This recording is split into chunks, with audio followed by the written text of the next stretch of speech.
বন্ধুরা, এই ভিডিওটি একটি ইম্পর্টেন্ট ভিডিও এবং আমি যে বিষয়টি আসলে তোমাদের সাথে শেয়ার করতে যাচ্ছি সে বিষয়টি একটু মনোযোগ দিয়ে শোনো। দেখো, বাংলাদেশের এই আইসিসি টি-20 ওয়ার্ল্ড কাপের যে ট্রফিটা, সে ট্রফিটা জেতা পসিবল কিভাবে পসিবল, আর বাংলাদেশ সুপার 8-এ অলমোস্ট বলাটা আসলে ভুল হবে। বাংলাদেশ অলরেডি কোয়ালিফাই হয়ে গিয়েছে, যত পরিসংখ্যানই থাকুক। এখন বিষয় হচ্ছে বাংলাদেশের সামনে যে প্রতিপক্ষগুলা, সে প্রতিপক্ষগুলা কে কে, এবং সে প্রতিপক্ষগুলাকে টপকিয়ে সুপার 4-এ গিয়ে মানে সেমিফাইনালে গিয়ে ফাইনালের দরজা ঠক ঠক করে যে যাওয়াটা, এই বিষয়টা তোমাদের সাথে ক্লিয়ার করে। এবং আমি তোমাদেরকে একটি বিষয় বলি যে বাংলাদেশের দ্বারা এবার টি-20 ওয়ার্ল্ড কাপের যে ট্রফিটা, সেটা বাংলাদেশে ছিনিয়ে আনা পসিবল। কিভাবে পসিবল, কেন পসিবল, তার পিছনে যে লজিক বিহাইন্ড দ্যাট, যে লজিকগুলো যে তার পিছনে কে কে আছে, সে বিষয়টা তোমাদের সাথে শেয়ার করব। একটু মনোযোগ দিয়ে শুনো। দেখো বন্ধুরা, এখন তুমি বলবা যে বাংলাদেশের সামনে যে প্রতিপক্ষগুলো, সে প্রতিপক্ষটা কারা? আফগানিস্তান, যে কিনা এই টি-20 ওয়ার্ল্ড কাপে নিউজিল্যান্ডকে একদম গুড়িয়ে দিয়েছে, চুরমার করে দিয়েছে, ধ্বংস করে দিয়েছে, একদম সুপার 8 থেকে অলমোস্ট আউট করে দিয়েছে।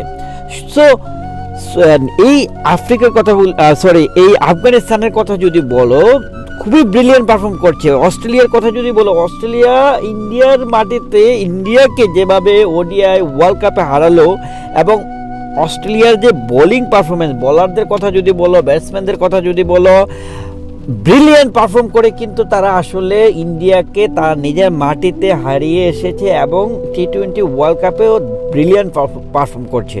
অন্যদিকে আরেকটা দলকে, সেটা হচ্ছে ইন্ডিয়া।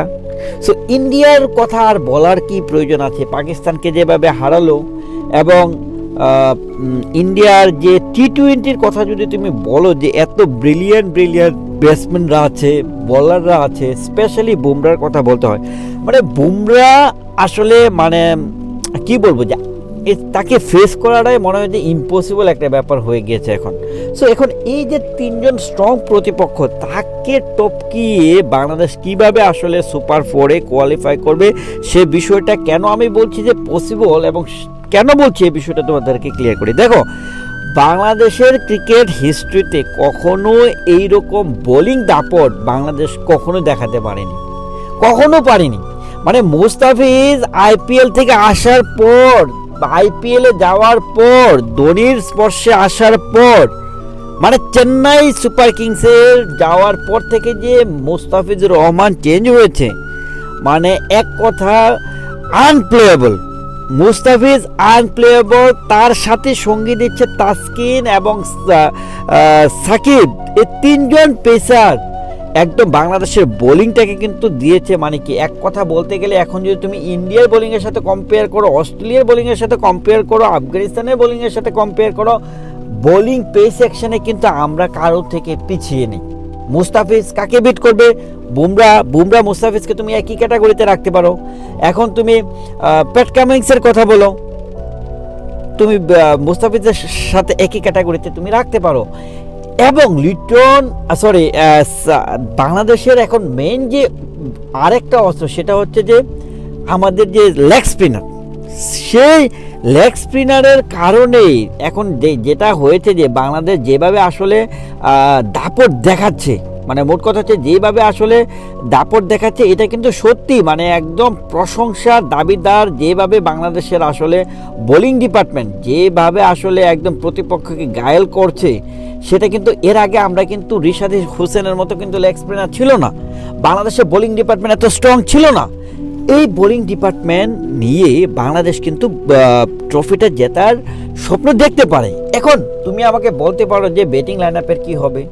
ব্যাটিং লাইন আপের যে স্তম্ভ, সেই স্তম্ভ প্রথম 4 জন ব্যাটসম্যানকে 2 জন অ্যাটলিস্ট পারফর্ম করতে হবে। সাকিব রানে ফিরেছে, অন্যদিকে মাহমুদুল্লাহ প্রতিনিয়ত ভালো পারফর্ম করছে, তাহিদ হৃদয় ভালো পারফর্ম করছে। সো ভয়টা কিসের? ভয়টা হচ্ছে যে আমরা প্রথম 4 জন, যে 3 জন ব্যাটসম্যান শান্ত, লিটন, তাদের পারফরমেন্সটা আমরা দেখতে পাচ্ছি না। ইভেন কি জুনিয়র তামিমের পারফরমেন্সটাও কিন্তু আমরা ওইভাবে ধারাবাহিকভাবে দেখতে পাচ্ছি না, কনসিস্টেন্সির অভাব। এই যে 3টা প্লেয়ার, এই 3টা প্লেয়ারের মধ্যে 2টা প্লেয়ার যদি জ্বলে উঠতে পারে, তাহলে কিন্তু বাংলাদেশ, আমি তোমাদেরকে আবারও বলছি, বাংলাদেশের দ্বারা এই T20 ওয়ার্ল্ড কাপের ট্রফিটা জেতা পসিবল।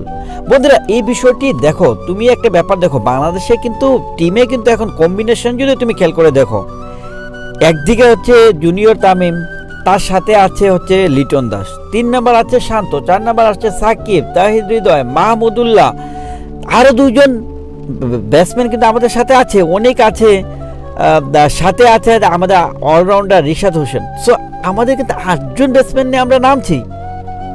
সো এই 8জন ব্যাটসম্যান এবং 3জন বোলার, তার মধ্যে অলরাউন্ডার, সব কিছু মিলিয়ে কিন্তু বাংলাদেশের টিমটি কিন্তু পুরো একটি প্যাকেজ।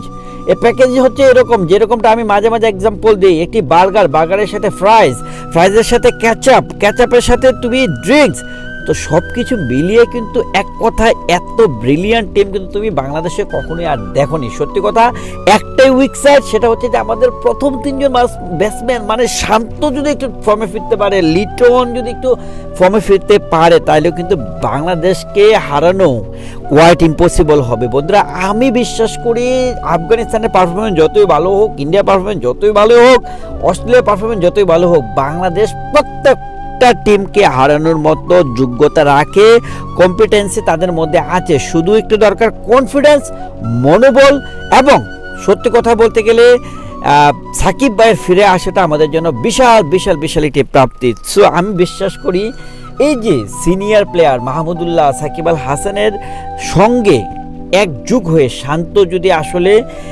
প্রতিনিধিত্ব করে, তাহলে কিন্তু বাংলাদেশের দ্বারা এই ট্রফি জেতা পসিবল। বন্ধুরা তুমি আমার লজিকের সাথে কতটুকু আসলে একমত? আমার কাছে মনে হচ্ছে যে আমাদের মেন উইক সাইডের প্রথম 3টা ব্যাটসম্যান যদি একটু 2জনও যদি পারফর্ম করতে পারে, বাংলাদেশকে হারানো ইন্ডিয়ার দ্বারাও ইম্পসিবল হয়ে যাবে, অস্ট্রেলিয়ার দ্বারাও ইম্পসিবল হবে, ইভেন কি আফগানিস্তানের দ্বারাও ইম্পসিবল হবে। তোমরা আমার সাথে কতটুকু একমত অবশ্যই কমেন্টস করে জানাবে। তোমরা ভালো থেকো, থ্যাংক ইউ সো মাচ।